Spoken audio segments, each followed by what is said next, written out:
کیسے مسلمانوں کے دشمن تھے.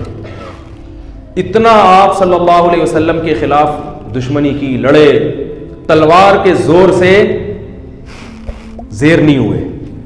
آپ صلی اللہ علیہ وسلم جانتے تھے خالد بن ولید بڑا غیرت والا آدمی ہے. 70 صحابہ کو خالد بن ولید نے قتل کروایا ہے غزوہ احد میں، اسلام دشمنی میں.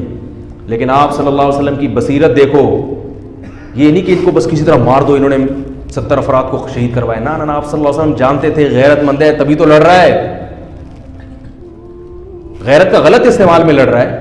لیکن یہ ان کو یہ کنفیوژن ہے کہ یہ صحیح ہے اور ہم کیا ہیں، غلط ہیں. یہ سمجھ رہے ہیں ہم نے ان کے باپ دادا کے دین پہ حملہ کیا ہے، حالانکہ اصل ان کے باپ دادا کا دین وہی ہے جو ہم پیش کر رہے ہیں.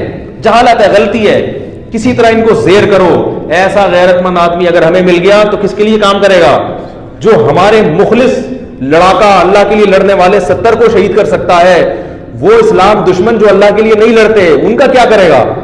تو آپ صلی اللہ علیہ وسلم نے کیسی بہترین تدبیر کی کہ صلح حدیبیہ کے بعد آپ صلی اللہ علیہ وسلم نے جب خالد بن ولید لڑنے کے لیے آ رہے تھے، صلح حدیبیہ ہوئی تو چلے گئے، پیغام بھیجا کہ خالد بن ولید کو جا کے بتاؤ کہ نبی نے پیغام بھیجا ہے کہ تمہارے جیسا سمجھدار اور ذہین آدمی اب تک اس کی سمجھ میں اسلام نہیں آ رہا، یہ بات ہماری سمجھ میں نہیں آ رہی. او کما قال صلی اللہ علیہ وسلم، اتنا ذہین آدمیوں کے اسلام نہیں سمجھ میں آ رہا.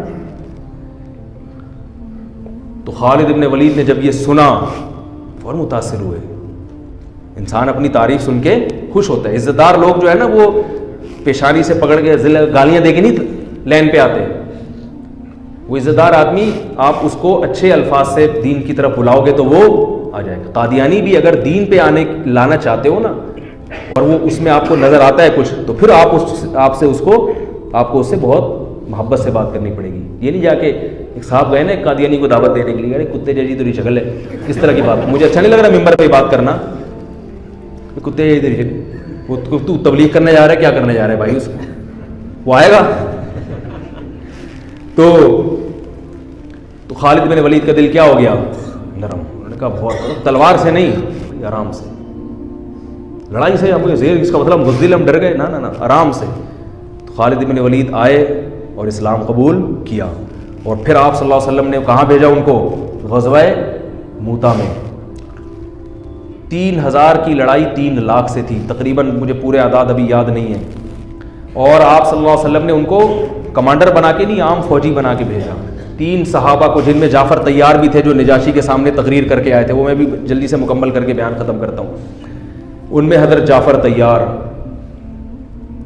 وہ بھی تھے. 2 صحابی اور تھے جن میں آپ صلی اللہ علیہ وسلم کے منہ بولے بیٹے زید ابن حارثہ، جو انتہائی چہیتے حب رسول اللہ. جب کوئی سفارش کرنی ہوتی تھی نا کسی نے، تو حضرت زید ابن حارثہ کو جا کے لوگ بتاتے تھے کہ نبی ان کی بات کو مسترد نہیں کریں گے. ایسے چہیتے کو آپ صلی اللہ علیہ وسلم نے میدان جنگ میں بھیج دیا کہ بھئی رومی حملہ کر رہے ہیں، 3 لاکھ کا لشکر ہے. اتنے چہیتے کو بھیجا آپ صلی اللہ علیہ وسلم نے. یہ آپ کی بھی قربانی تھی. جھوٹا نبی ہوتا کہتا ہے ابے بھائی اپنے کو یہاں رکھو، ٹھیک ہے.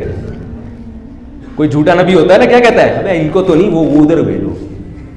تبھی آپ دیکھ لیں آج کل جو سیٹ اپ چل رہا ہے نا، چھوڑو ابھی میں زیادہ آگے نہیں جاؤں گا. آج کل جو عجیب سا سیٹ اپ چل رہا ہے، اپنے یہاں دوسرے وہاں، تو ایسا سیٹ اپ چل رہا ہے آج کل. تو نبی صلی اللہ علیہ وسلم نے زید ابن حارثہ کو بھیجا اور جعفر طیار کو، دوسرے عبداللہ ابن رواحہ تھے یا کیا نام تھا ان کا، ایسے مجھے ذہن سے نکل رہا ہے. تو وہ عبداللہ ابن رواحہ رضی اللہ عنہ. آپ صلی اللہ علیہ وسلم نے فرمایا ان میں اگر یہ ایک شہید ہو جائیں تو یہ امیر ہیں، یہ شہید ہو جائیں تو یہ امیر. اور مسجد نبی میں آپ صلی اللہ علیہ وسلم بیٹھ گئے. اب 3 لاکھ کا مجمع ہے اور ادھر تھوڑے سے لوگ ہیں، اور دفاعی جنگ تھی، یہ اقدامی نہیں تھی. ان کو مدینہ آنے سے روکنا تھا. رومی انگریز ہیں. رومی کون تھے؟ جن کو آج انگریز کہا جاتا ہے نا، یہ ان کی اولادیں، انہی کی اولادیں جن سے یہ صحابہ کی لڑائی ہوئی تھی. تو وہ یہ بڑے اس وقت بھی بڑے منظم ہوتے تھے. یہ نبی صلی اللہ علیہ وسلم کی ایک روایت ہے، فرمایا تقوم الساعہ والروم اکثر الناس، قیامت قائم ہوگی پھر بھی رومی دنیا میں زیادہ ہوں گے. تابعین نے جب یہ حدیث سنی، انہوں نے کہا کہ یہ ساری قومیں دنیا سے ختم ہو رہی ہیں، اسلام کی تلوار کے نیچے آ رہے ہیں، رومی رہیں گے آخر تک. تو کوئی ان میں یقیناً کوالٹی ہوگی جس کی وجہ سے مسلمان ان کو قرب قیامت تک ہی، گورے تبھی تو دیکھو نا اب تک ہیں، اتنی بڑی بڑی طاقتیں ہیں. باقی روم اور فارس غائب ہو گئے، پتہ ہی نہیں کہاں. اتنی بڑی بڑی طاقتیں تھیں جو ان سے زیادہ مضبوط تھی رومیوں سے. تو انہوں نے جب اپنا خفیہ نمائندہ بھیجا نا کہ ان میں دیکھیں یہ کیا ان کی کوالٹی ہے جس کی وجہ سے یہ ایسی شکست نہیں ہوگی، ان کو ان سے جنگ رہے گی. تو انہوں نے یہ نوٹ کیا کہ ان کی کوالٹی یہ ہے. دیکھو صحابہ بھی سیکھتے تھے غیر مسلموں سے بھی، غیر مسلموں میں سے بھی سیکھتے تھے ان کے اندر کیا کوالٹی ہے تاکہ وہ کوالٹی ہم اپنے اندر بھی پیدا کریں. کون سی بات ہے ان میں؟ تو وہ سیکھنے کے لیے گئے. تو جا کے دیکھا تو انہوں نے رپورٹ جو بنائی، جو رپورٹ پیش کی وہ یہ تھی کہ ان کو جب شکست ہو جاتی ہے تو یہ دوبارہ لڑائی اس وقت تک نہیں لڑتے جب تک اس شکست کے اسباب پہ غور کر کے اس سبب کو دور نہ کریں. وہ غلطی دوبارہ نہیں دہراتے یہ.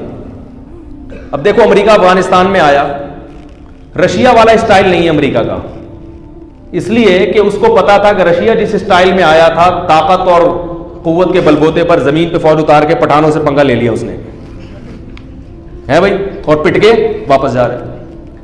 اب ہم لوگ تو مسلمان ہیں نا، صحابہ کے طرز پہ تو ہم چل نہیں رہے، ہم تو وہی غلطی بار بار دہراتے رہیں گے، کرتے رہیں گے. ایک دفعہ وہ پٹ کے آیا، اب جاؤ تم بھی پٹ کے آ جاؤ.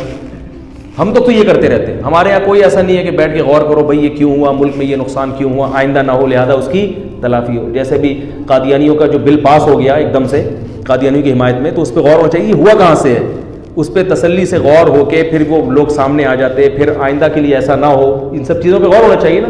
یہ اللہ کا فضل ہے، جامعۃ الرشید نے سپریم کورٹ میں کسی کے توسط سے مقدمہ کروایا ہے اور الحمدللہ اس میں کافی حد تک کامیاب ہوئی ہے. سپریم کورٹ کے جو ابھی موجودہ جج ہیں ان کی بڑی خدمات ہیں قادیانیوں کو کے خلاف، ان کی بڑی خدمات ہیں. ابھی جامعۃ الرشید میں کچھ دن پہلے آئے بھی تھے وہی جج جن کے خلاف لوگ بہت زیادہ بولتے بھی ہیں. تو انہوں نے بتایا کہ بہت ساری باتیں جو میں یہاں بیٹھ کے نہیں کر سکتا، بڑی زبردست باتیں انہوں نے بتائیں، کیونکہ میں یہاں بیٹھ کے کروں گا تو بعض تنظیموں پہ رد ہوگا، پھر وہ تنظیم والے یوٹیوب پہ میرے خلاف پہلے ماشاءاللہ گالیوں کا ایک چل رہا ہے سلسلہ، وہ بھر کے دیں گے. تو انہوں نے بڑے تو ایسی باتیں ممبر پہ بتائی نہیں جاتی، کوئی ایسی خفیہ ایٹم بم کی باتیں نہیں ہیں. وہ بس یہ بتایا کہ اگر فلاں سیاسی تنظیم کی طرف سے گڑبڑ نہ ہوتی تو کتنا کام ہو چکا ہوتا. تو وہ کیا ہے کہ اس میں جناب قادیانیوں کے خلاف جو ہے نا، انہوں نے کہا کہ یہ جو قادیانی اونچی پوسٹوں پر ہیں ان کو اونچی پوسٹوں سے ہٹایا جائے، کیونکہ یہ اونچی پوسٹوں پہ بھیس بدل کے نام چینج کر کے پہنچ جاتے ہیں اور وہاں سے گڑبڑ شروع کرتے ہیں. تو تفتیش کی جائے. یہ کیس جامعۃ الرشید کی طرف سے بھی الحمدللہ ہوا تھا، لیکن کسی کے ذریعے سے، براہ راست نہیں بلکہ کسی توسط سے، کہ بھئی یہ حکومت اس کی انکوائری کرے. تو الحمدللہ ان جج نے بڑا ساتھ دیا اور وہ خود بھی اس کے ذاتی طور پر اس کے حامی تھے. تو اس طرح سے کیا ہوتا ہے کہ بھئی آئندہ یہ غلطی نہیں ہوگی، کیونکہ بہت اونچی پوسٹوں پہ قادیانی پہنچے ہوئے ہیں اور وہ جا کے کیا کرتے ہیں، ایسی گڑبڑے کراتے ہیں. تو وہاں تک پہنچنا نہ دیا جائے ان کو. تو میں یہ عرض کر رہا تھا کہ خالد ابن ولید رضی اللہ تعالی، وہ جو تینوں شہید ہو گئے اور ایسی جنگ لڑی ہے انہوں نے. عبداللہ ابن رواحہ نے فرمایا گوشت کھا رہے تھے، انہوں نے چھوڑ دیا. انہوں نے فرمایا کہ زمانہ بہت طویل ہے، جو دیکھ لیا نا نہیں ٹک سکتے، ان کے سامنے لڑائی لازمی ہے. تو ایک صحابی نے تو اپنی بیوی کو طلاقیں دے دی وہاں کھڑے ہو کر. انہوں نے کہا بیوی یاد آ رہی ہے جس کی وجہ سے میں جنگ میں لڑ نہیں پا رہا، تو اس کو طلاق دی تاکہ اب نہ بچوں کی فکر نہ بیوی کی فکر. اب کیونکہ لڑائی اتنی سخت تھی، ظاہر ہے کوئی ریشو نہیں بنتا نا کہ اتنے بڑے لشکر کو بھگانے کا کوئی تناسب ہی نہیں بنتا نا، کوئی جنگ کا کوئی کچھ تو ہو. تو اب تو ظاہر ہے صرف جذبہ ہی ہے اور بھرپور لڑائی ہے موت کی. تو وہ موت کی نیت سے تلوار لے کر کود پڑے. یہ ہیں صحابہ جن کو رافضی لوگ گالیاں دیتے ہیں، جن کو برا بھلا کہتے ہیں. تو تلوار لے کر میدان جنگ میں کود پڑے اور شہید ہو گئے. ان کو چانس ہی نہیں تھا. تینوں جب شہید ہو گئے ہیں تو لوگ پریشان ہوئے کہ اب کس کو کمانڈر بنائیں. تو لوگوں کی نظر آئی خالد ابن ولید پر کہ یہ میدان ہے، یہ 70 انہوں نے وہاں اتنی زبردست جنگ لڑی تھی تو یہاں بھی لڑ سکتے. اور آپ صلی اللہ علیہ وسلم مسجد نبی میں بیٹھ کر صحابہ کو یہ پورا واقعہ سنا رہے ہیں. اللہ نے بطور معجزہ آپ کے سامنے پورا وہ جنگ کا واقعہ آپ کے سامنے رکھ دیا. آپ صلی اللہ علیہ وسلم نے فرمایا عبداللہ ابن رواحہ شہید ہو گئے، حالانکہ بہت دور تھا یہ مدینہ سے، اور آپ صلی اللہ علیہ وسلم کی آنکھوں سے آنسو جاری. یہ معجزے کے طور پر آپ نے بتایا. پھر آپ نے فرمایا کہ جعفر طیار شہید ہو گئے، وہ بھی شہید ہو گئے. انہوں نے جھنڈا ہاتھ میں لیا اور وہ بھی شہید ہو گئے. اور آپ صلی اللہ علیہ وسلم کی آنکھوں سے جعفر طیار تو بہت زیادہ چہیتے تھے نبی صلی اللہ علیہ وسلم کو. حضرت علی کے بعد سب سے بڑا مقام اہل بیت میں حضرت جعفر طیار رضی اللہ تعالیٰ عنہ کا سمجھا جاتا تھا. تو آپ صلی اللہ علیہ وسلم نے صحابی کو خبر دی کہ جاؤ ان کی 4 بیویاں ہیں، ان کو جا کے اطلاع دو کہ وہ شہید ہو گئے ہیں. پھر ان کے بچوں کے سر پہ ان کے چھوٹے چھوٹے یتیم بچے تھے حضرت جعفر طیار کے، ان کے سر پہ آپ صلی اللہ علیہ وسلم نے پیار کیا. اور آپ صلی اللہ علیہ وسلم ان بچوں کا پھر بہت خیال کیا کرتے تھے. تو وہ عورتوں کے رونے کی آواز آئی, بڑا دلچسپ واقعہ ہے. پھر آپ صلی اللہ علیہ وسلم نے منع کیا کہ ان عورتوں کو کہو کہ اپنی آوازیں پست کریں, گھر کی چار دیواری سے آواز ان کی باہر نہ نکلے. بڑے خوبصورت جوان تھے حضرت جعفر طیار, اور نبی کے چہیتے تھے. اور غزوہ بدر میں حضرت جعفر طیار کی بڑی قربانیاں تھیں. جب یہ آیا ہے نا کافروں کا لشکر بدر میں سامنے, اور کافروں کے سردار آئے کہ حل میں مبارز کوئی ہے ہم سے لڑنے والا, یعنی پہلے ہم سے لڑے, پھر ہم دونوں میں سے کوئی قتل ہوگا تو پھر جنگ شروع ہوگی. ایسے بھی تھے. تو ادھر سے کون آئے؟ پہلے کچھ انصاری صحابی آئے. تو وہ جو ولید ابن عقبہ تھا نا, ولید ابن عتبہ, اس نے کہا نہ ہمیں اپنے جیسا چاہیے.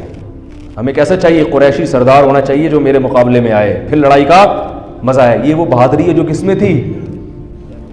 بولو نا بھائی, عربوں میں. تو ادھر سے پھر حضرت علی آئے, حضرت جعفر طیار آئے, حضرت حمزہ آئے. ادھر سے بھی 3 آدمی آئے, ادھر سے بھی 3. تو اس نے کہا نام اکفاؤنا, ہاں یہ ہیں ہماری قوم کے, ہمارے جیسے شیر ہیں, بہادر ہیں, لڑنا جانتے ہیں, ان سے لڑائی میں مزہ آئے گا. اور پٹ گئے تینوں. تینوں کیا ہو گئے؟ تو ادھر سے حضرت جعفر طیار جب آئے نا, تو یہ تو بہادری کی بات ہے نا بھائی. ادھر 313, ادھر 1000, اور لڑائی ایسے شروع ہو رہی ہے کہ دونوں میں سے جب تک ایک زندہ ہے لڑائی شروع نہیں ہوگی. اور اس میں کتنا 50% چانس ہے نا اپنے شہید ہونے کا. اور سامنے سے بھی پتا ہے کہ بہادر ترین آدمی آیا ہے.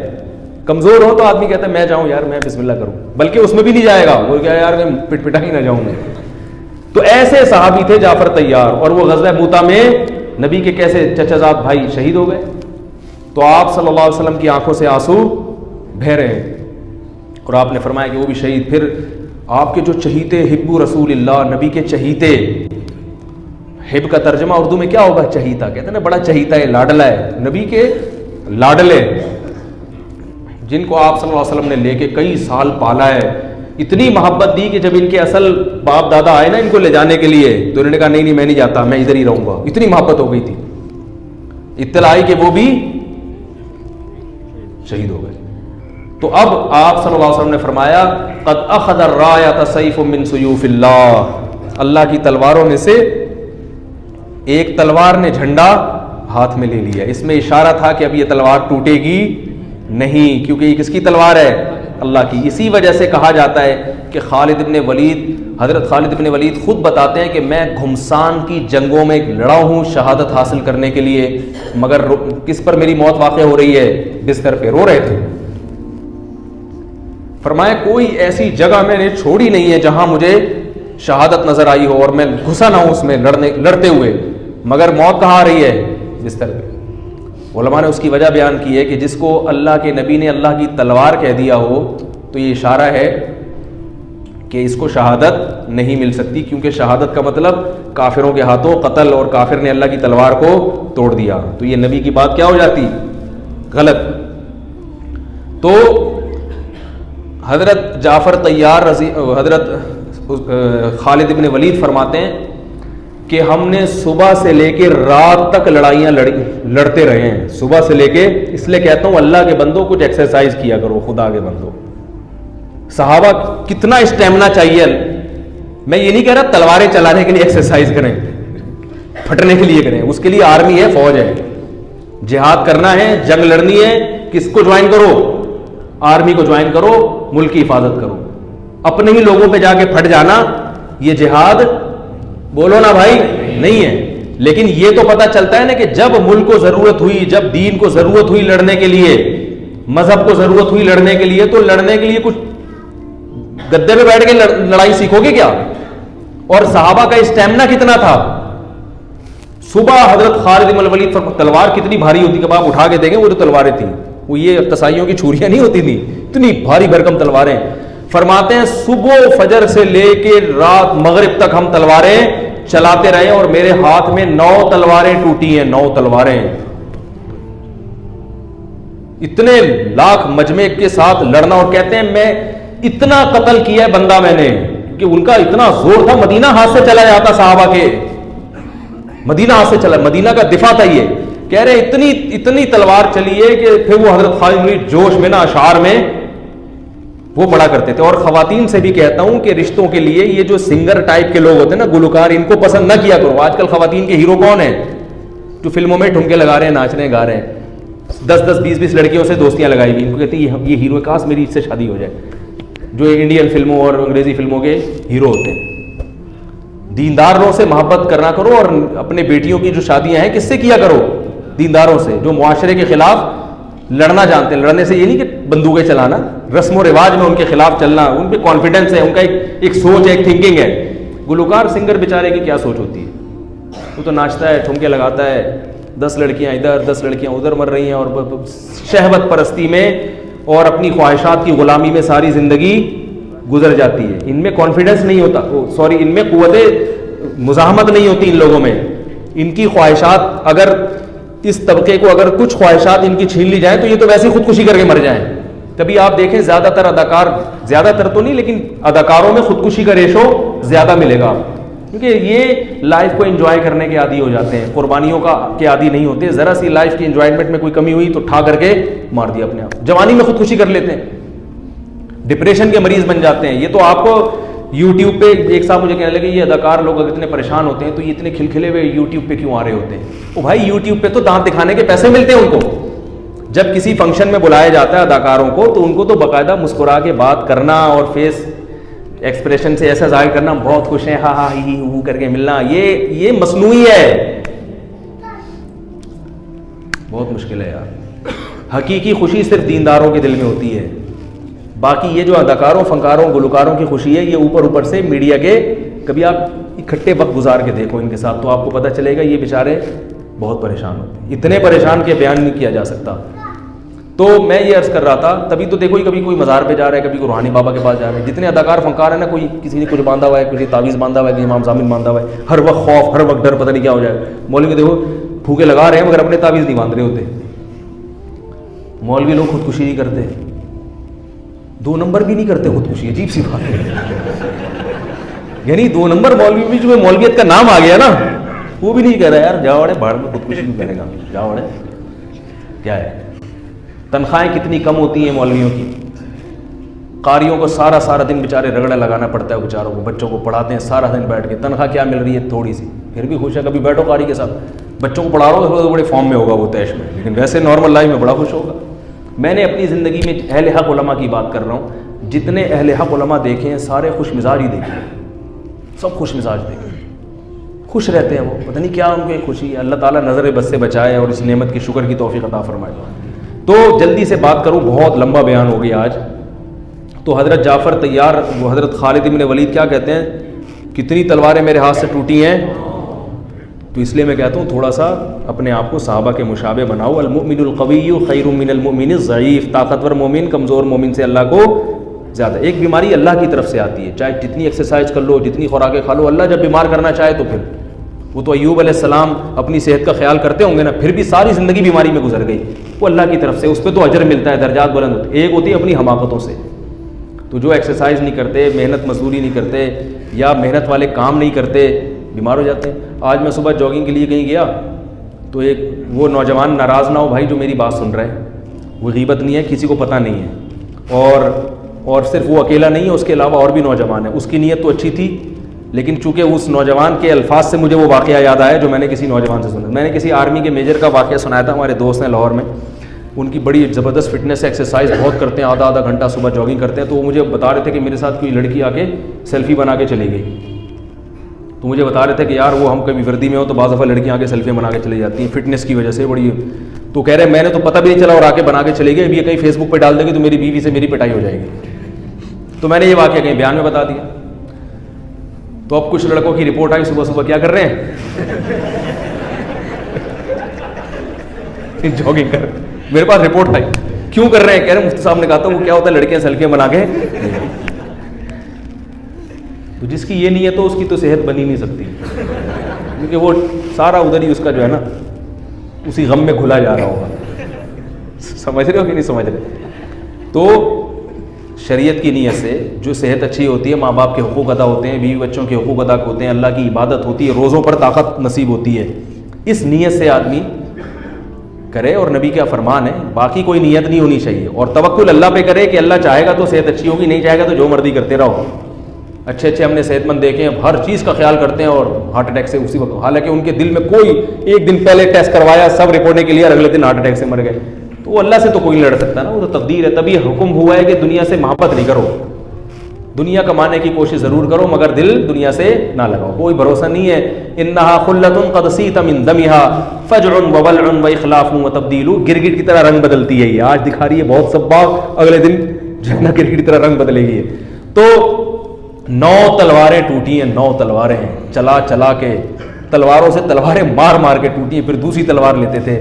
اور کہتے ہیں ہم پھر شاعری میں اپنی بہادری کے واقعہ بیان کرتے تھے کہ ہم نے جنگ کے موقع پر یا اس طرح تحدیث بن نعمت کے طور پر یہ بہادری بیان کرنا غلط نہیں ہے. تو بتاتے تھے ہم نے کھوپڑیوں کے مینار بنا دیے, کیونکہ 3 لاکھ سے مقابلہ اتنا قتل ہوا ہے, پھر وہ دشمن بھاگا ہے.